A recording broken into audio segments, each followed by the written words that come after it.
Muy buenas, soy Jito Silvestre, exjugador del Deportivo Alavés.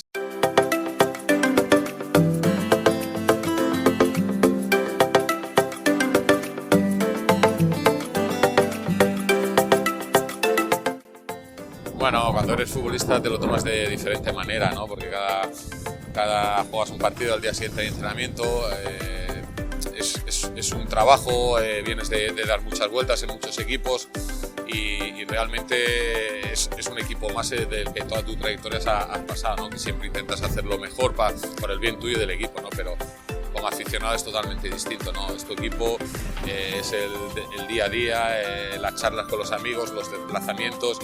Está claro que se sufre de las dos maneras, pero de diferente forma, ¿no?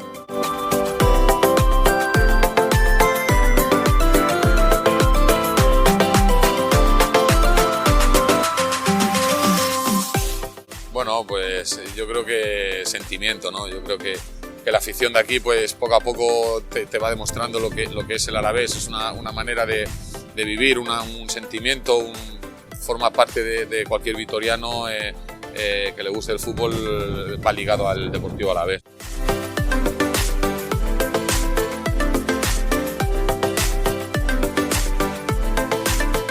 Bueno, yo tengo la esperanza de que nos vamos a mantener. Sí que es cierto que este fin de semana la derrota en Ipurúa nos ha hecho mucho daño, que contábamos con sumar algún punto, pero bueno, aún quedan 4 partidos.